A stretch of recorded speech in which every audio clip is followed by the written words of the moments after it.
ಶಾಸಕರು 5 ಜನ ಶಾಸಕರು ಅವರು ಈಗಲ್ಟನ್ ರೆಸಾರ್ಟ್ಗೆ ಬಂದಿದ್ದಾರೆ ಕರ್ನಾಟಕದ ಸುಳ್ಳು. ಯಾವ ಶಾಸಕರು ಈಗಲ್ಟನ್ ರೆಸಾರ್ಟ್ ಬಂದಿಲ್ಲ. I am not aware of it. ನನಗೆ ನಾನು ಹೇಳಿದ್ರೆ ಅದು ಬೇರೆ ವಿಚಾರ, ನಾನು ಖಂಡಿತ ಹೇಳ್ತೀನಿ. ಯಾರು ನನಗೆ ಯಾವ ಈಗಲ್ಟನ್ ಮುಚ್ಚಿದೆ, ರಿಪೇರ್ ಏನೋ ಆಗ್ತಾ ಇದೆ ಅಂತ ಅಂತಾರೆ. ಅವೆಲ್ಲ ಸುಳ್ಳೋದು.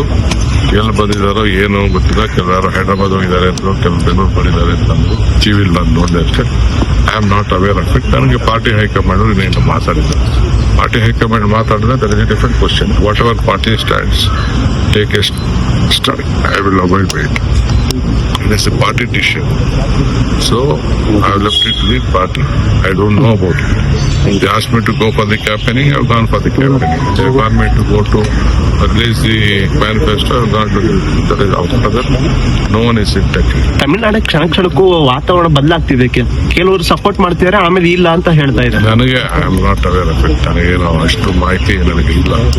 ನನಗೆ ಯಾರು ಅದ್ರ ಬಗ್ಗೆ ಮಾತಾಡ್ತಾರೆ ಸರ್. ಆಮೇಲೆ ಅಲ್ಲಿ ರಾಜ್ಯಪಾಲರು ಸರ್ಕಾರ ರಚನೆ ಮಾಡೋದಕ್ಕೆ ಒಳಗೆ ಹಿಡೀರಿ. ಸರಿ, ಇನ್ನೊಂದು ಅಭಿಮಾನೋತ್ಸವ, ಯಡಿಯೂರಪ್ಪ ಅವ್ರದ್ದು ಅಭಿಮಾನೋತ್ಸವ ಕಾರ್ಯಕ್ರಮ ನಡೀತಾ ಇದೆ. ಏನಿಲ್ಲ, ಅವ್ರಿಗೆ ಬರ್ತ್ಡೇ ಇದ್ರೆ ಒಳ್ಳೇದಾಗ್ಲಿ. ನಾವೇನೋ ಅವ್ರಿಗೆ ಸೇವೆ ಮಾಡಿದ್ದಾರೆ. ಲಾಸ್ಟ್ ಅಲ್ಲಿ ಅವ್ರ ಪಕ್ಷದವರು ಸಂಘಟನೆ ಮಾಡಬೇಕು, ಅವ್ರಿಗೆ ಗೌರವ ಕೊಡಬೇಕು ಅಂತಿದ್ದಾರೆ. ತಪ್ಪೇನಿಲ್ಲ. ಅವ್ರ ಡ್ಯೂಟಿ ಅವ್ರು ಮಾಡಲಿ. I wish him good health. ಪುದುಚೇರಿಗೆ ಹೋಗ್ತಾ ಇದ್ರು.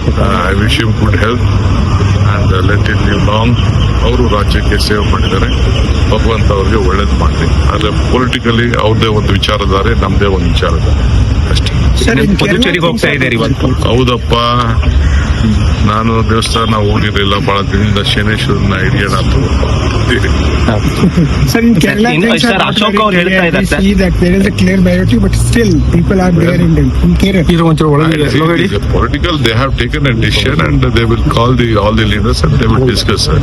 That is the decision of any political party. There is nothing wrong in it. They have to take everyone into confidence and they will take a call. Sir, Ashok ಅವರು ಒಂದು statement ಕೊಟ್ಟಿದ್ದಾರೆ. ನಗರದಲ್ಲಿ ಎಲ್ಲ ಮರಗಳು ಬಿದ್ದಿದೆ, ಅದು ತೆರವು ಮಾಡಕ್ ಸಮಯ ಸಿಗ್ತಿಲ್ಲ, ಬಟ್ ಬೇರೆದಕ್ಕೆಲ್ಲ ಸಮಯ ಸಿಗ್ತಿದೆ. ಎಲ್ಲ ನೋಡಿ ಪ್ಯಾಲೇಸ್ ಪಕ್ಕ ಇರೋದು ಎಲ್ಲ ಇದನ್ನು ಮಾಡಿದೀನಿ. ಎಲ್ಲಾ ಮರಗಳನ್ನ ಕಟ್ ಮಾಡಕ್ಕೂ ಹೇಳಿದೀನಿ. ಎಲ್ಲೆಲ್ಲಿ ಬ್ರಾಂಚಸ್ ಪೊಲೀಸ್ ಅವ್ರು ಲಿಸ್ಟ್ ಕೊಟ್ಟಿದ್ದಾರೆ. 480 ಮರ ಲಿಸ್ಟ್ ಕೊಟ್ಟಿದ್ದಾರೆ. ಆಲ್ 480 ಮರ ಬ್ರಾಂಚಸ್ ಕೂಡ ಕಟ್ ಮಾಡಕ್ ಹೇಳಿದೀವಿ. ಅಶೋಕ್ ಏನೇನ್ ಹೇಳಿದ್ದಾರೆ ಎಲ್ಲ ಮಾಡ್ತಾ ಇದೀವಿ. ನಾವು ಕ್ರಿಕೆಟ್ ಟಿಕೆಟ್ ಹೇಳಿದ್ರು, ಅದು ಮಾಡಿದೀವಿ. ನಾವು ಕಾಶಪ್ಪ ಹೇಳಿದ್ರು, MLA ಗಲಾಟೆ ಮಾಡಿದ್ರು, ಎಲ್ಲ ನಾನೇ ಮೇಲೆ ಹಾಕೊಂಡೆ. No problem. ಬಟ್ ಎಲ್ಲ ನಮ್ಮ MLA ಹೇಳ್ತಾರೆ, ಅದು ಸುಮ್ನೆ ಬಿಜೆಪಿಯವರು ಇವರೆಲ್ಲ ಇವರು ಗುಜರಾತ್ ಅವರು ರಾಜಕೀಯ ಮಾಡ್ದವ್ರು ಅಷ್ಟೇ. ಅವ್ರಿಗೆ ಟಿಕೆಟ್ ಜಾಸ್ತಿ ಬೇಕಾಗಿತ್ತು, ವ್ಯಾಪಾರ ಜಾಸ್ತಿ ಆಗ್ಬೇಕಾಗಿತ್ತು, ಅದಕ್ಕೆ ಡ್ರಾಮಾ ಮಾಡ್ತಾರೆ.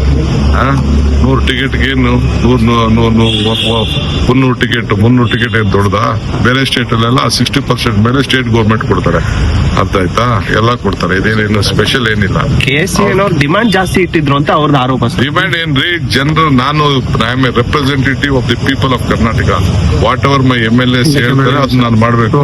ಈಗ ಆಲ್ ಪಾರ್ಟಿ ಟುಗೆದರ್ ಒಟ್ಟಿಗೆ ಸೇರಿ ಹೇಳಿದ್ರಲ್ಲ, ಅದನ್ನ ಮಾಡಿದ್ವಿ. ಈಗ ದಳದವ್ರು ಬೇಡ ಅಂತಂದ್ರೆ ದಯವಿಟ್ಟು ಅವ್ರು ಸರೆಂಡರ್ ಮಾಡ್ಬಿಡ್ಲಿ. ಬಿಜೆಪಿ ಅವ್ರು ಬೇಡ ಅವ್ರು ಸರೆಂಡರ್ ಮಾಡ್ಲಿ. ಕಾಂಗ್ರೆಸ್ ಅವ್ರು ಯಾರು ಬೇಡ ಅಂದ್ರೆ ಸರೆಂಡರ್ ಮಾಡ್ಬಿಡ್ಲಿ. ತಪ್ಪೇನಿಲ್ಲ. ನಾನು ಭಾವನೆನ ಹೇಳಿದ. ಈಗ ನಾನು ನನಗೋಸ್ಕರ ಏನಾದ್ರು ಮಾಡದ್ನ? ನಮ್ಮ ಪ್ರತಿನಿಧಿಗೋಸ್ಕರ